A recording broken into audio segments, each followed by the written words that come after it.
Well, there we are, a Rolls-Royce illegally parked and a mere hiccup in the afternoon. I guess a pink slip there may be worth a few dollars, but I think you could afford it. Millions of dollars of motor cars there.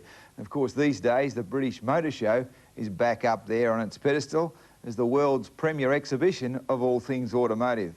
In Birmingham, the British buying public has been witnessing a showbiz extravaganza of what the motor industry has got in store for us. And we sent along reporter Jeff Hutchison and former world motorcycle champion Barry Sheene to cut through all the gloss.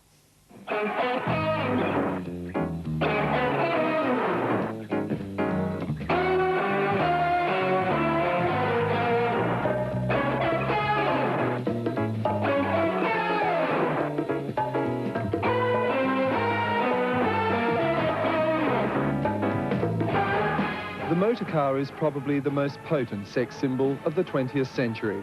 And for lovers of fine lines and graceful curves, the British Motor Show is the ultimate peep show. And then I saw her. She was a bright red 64 GTO with fins and gills. There are more than 500 exhibitors here from 30 countries, and all of them are out to woo a British public who this year will buy more than 2 million new cars. It must be a little bit confusing when you think there's 6 or 7 halls here and the guy comes with his family on a weekend to make up his mind about which car he's going to have. I should think he goes home with 5,000 brochures and a bloody great headache. But girls like Caroline are here specifically to prevent that bloody great headache. To you, she may look like just another pretty girl draped over a huge Harley Davidson. And you'd be right. For 5.5 hours a day, her job is to catch the eye, and competition is tough. But the product is very sexy. For the real eye-catchers are the concept cars, those futuristic space-age creations which are part gimmick, part technology. But then, gimmick and technology have always been part of motor shows. All that's changed over the years is the sales pitch.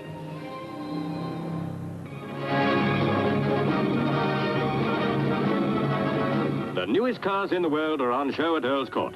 The new 2.4-litre Jaguar is a star attraction of the 1955 Motor Show, and so is the Cadillac La Espada. Though, unlike the Jaguar, this is not a production model. It's the only one there is made for exhibition purposes. 10 years later, and motoring's young sophisticates were offered push-button gear changes and even the chance to build a do-it-yourself Lotus. Well worth the effort and time. You can break for tea to suit yourself, and if you feel like a strike some weekend, who'd stop you? In the 1980s, Japanese car manufacturers don't have much room for patter. This is the Mitsubishi high-speed research vehicle, and quite frankly, it's no laughing matter. Their approach is one of computer graphics and high-speed galactic fact, all delivered by a voice which takes itself rather seriously and belongs either in a toilet bowl or the Twilight Zone. Its organically inspired contours enclose the pounding heart of a beast.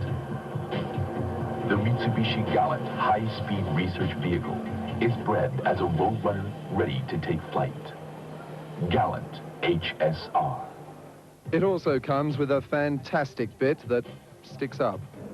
Well, I think the initial reason behind a concept car is it draws people to the stand. You know, for after all said and done, it's got us here to have a look at it. I think years ago, for example, say 10 years ago, there was concept cars that had 4-wheel steering, you know, rear-wheel steering. And people said, oh, that's totally ridiculous. But now Hondas are selling a car that does have rear-wheel steering. So although it starts off as a sort of a gimmick, a draw to get the public there, there's a lot of things on the cars that do become a reality. For lovers of French cars and French farce, Renault has it all. The car is the Megane, the farce, the piece of soap opera designed to promote it. You can make 3 different kinds of adjustments on the passenger seat, but 8 on the driver's. But what I personally like about these seats is the sheer luxury. The fabrics are so soft, and the feel of this leather. You should remember where we are. Well, after having walked around the motor show and seen where it just seems like everybody and their auntie are making concept cars, it's nice to come on the Aston Martin stand, and I've always been a fan of Aston Martin ever since I saw the James Bond movies. Well, this is the new Virage, which has got a V8 32-valve engine, does 150 miles an hour, and wait for it, you can actually buy it, unlike one of the concept cars that might or might not get made. They'll only make 300 of these a year, and it will set you back about $200,000. So get your hand in your pocket, Tangles, you can afford it. I don't want your love, I don't want your money, just want the key to your Ferrari. The car that I think most Australian people can really relate to is the Ferrari. Even though they only import about 50 Ferraris a year, every one of them's sold. This one here is the latest one. It's the Ferrari F40. It's the fastest production car in the world. It'll do 201 miles an hour. It will cost you $500,000, and once you've spent your $500,000, you won't be able to drive it because it's a left-hand drive and they won't register it in Australia. But after all said and done, it is a beautiful car. And so for 2 weeks, the big names have been showing us their ultimate driving machines. Now all that remains to be seen is whether any of us buy them. And as they said back in 1965... A wonderful show, but where are we all going to park? Probably in the same place as that Rolls-Royce.